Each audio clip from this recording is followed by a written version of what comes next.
What is up, everyone? Welcome to my channel. My name is Emma, and I pride myself on being able to save money on just about anything in the world. So today we are going to talk about saving money on school supplies. Yes, sis, we're talking school supplies. Everybody knows that shit can get expensive. So with that being said, I have compiled a list of all the secrets and tools that I use to save money on school supplies. Stay tuned, guys.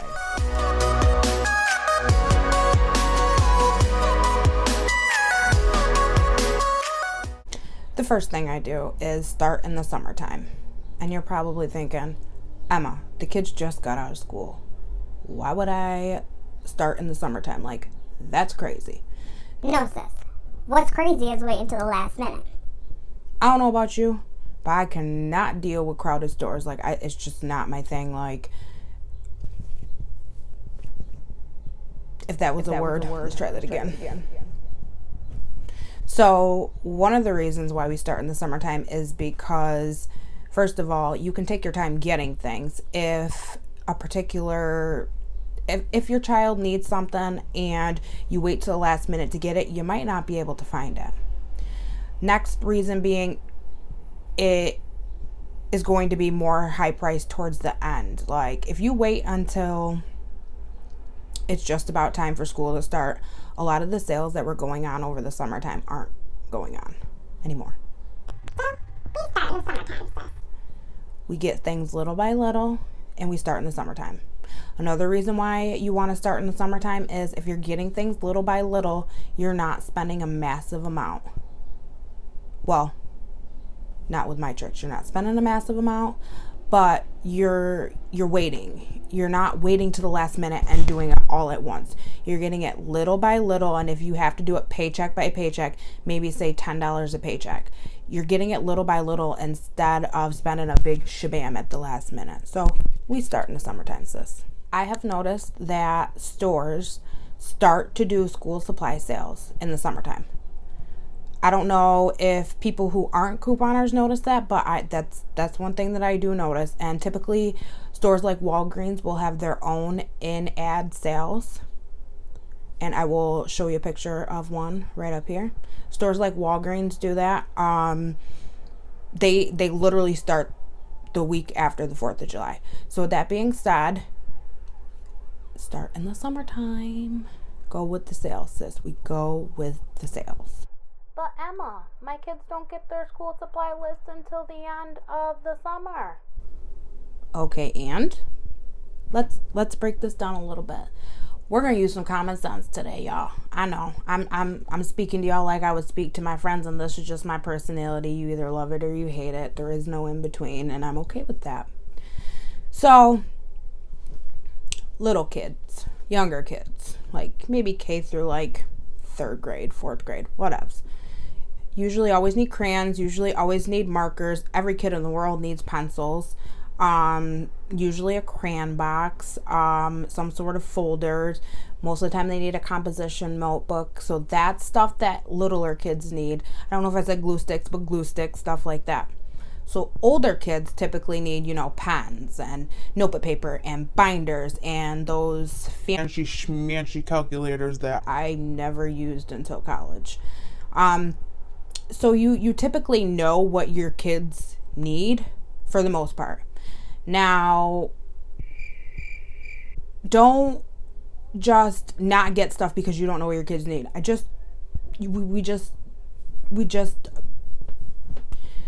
We just figured out that kids typically use the same stuff.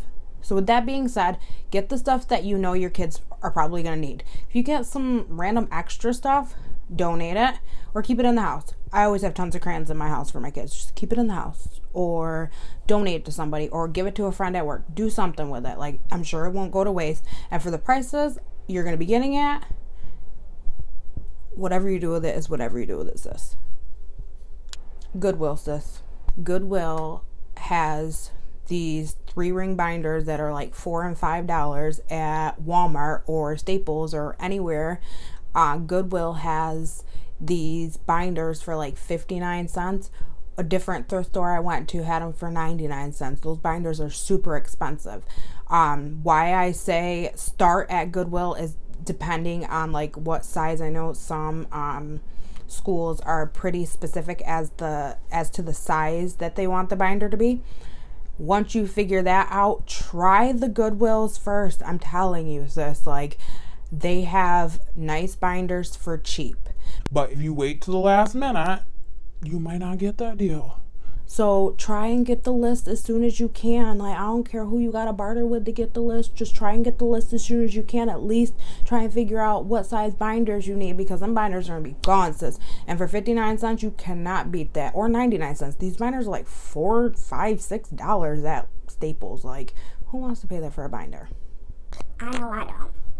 Next thing is these graphing calculators, sis. I don't know.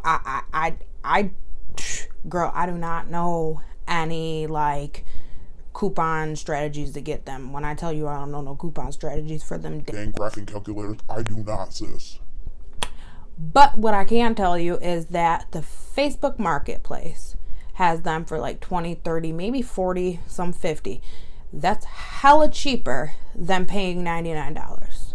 Hella cheaper. You better look in the Facebook Marketplace. Like, stop playing around. While you're at it, you could even look in the Facebook Marketplace for school supplies, because remember how I told you to do whatever with the extra stuff that you had if you ended up buying extra? There's women on there that are selling theirs. So there's another thought too, sis. If you get extra stuff that's not on your list, sell it on the Marketplace. Or guess what? You could buy it from them on the Marketplace. Just there's a bunch of different options that people need to look into. Everybody's like, oh, Walmart and Staples. yeah, Walmart and Staples do run decent deals. Like, if you find it for under $1, go for it. But if it's over $1, other than them graphing calculators, I just gave you a list of places. Going back to the Goodwill, typically you can find like a stack of school supply stuff, a stack of pens, sometimes brand new on the package for like 75 cents. Look around, sis. Look around. Don't wait to the last minute to where you feel like you have to go to Walmart to find these school supplies. No, go early, put a little bit aside, and get stuff that you know your kids are going to need. And if you eventually have to wait till the end of the summer to finish that up, at least you're not spending $80 on the rest of the stuff that you have to get, because you were smart. You started early, you got what you could, and then you waited till the end to get the rest. We do this smart, sis.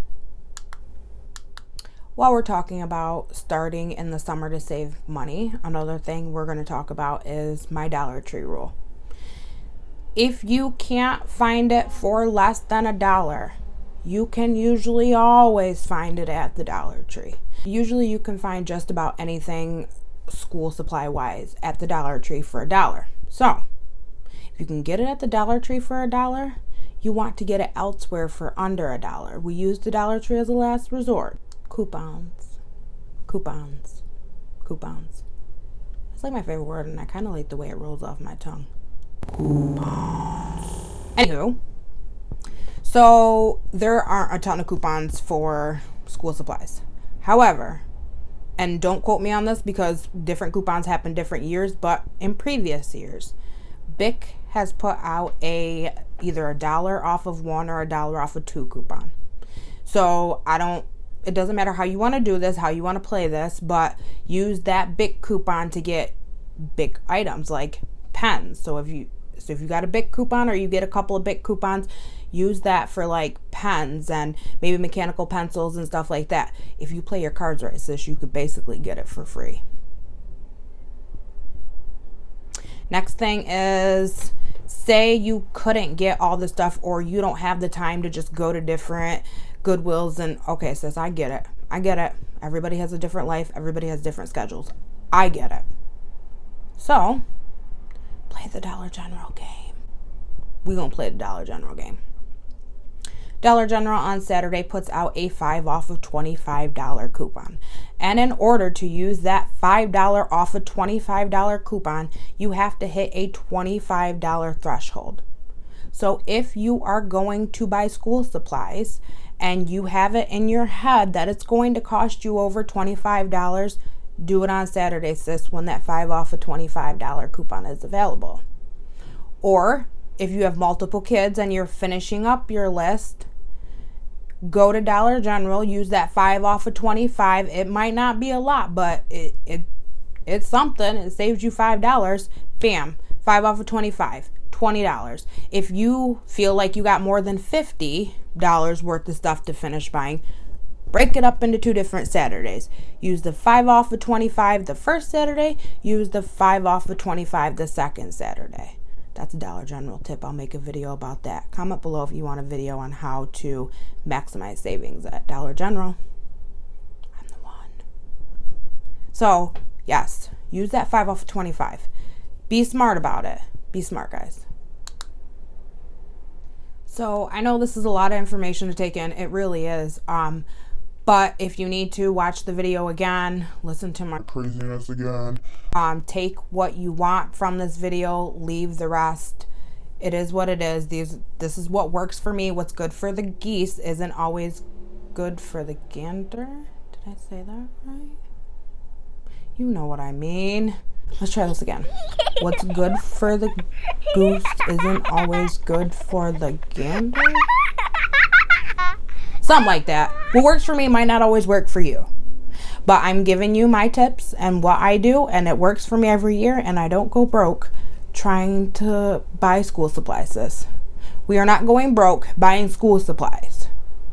Repeat after me. We are not going broke trying to buy school supplies. So that's the end of the video. If you want to, comment down below some other tricks that you use that I did not speak of, because we're helping each other out, sis. I want to know. I want to know the secret too. So help me out. Comment below some tricks of the trade that you use. Like this video and subscribe, and I'll see you in the next one. Bye bye.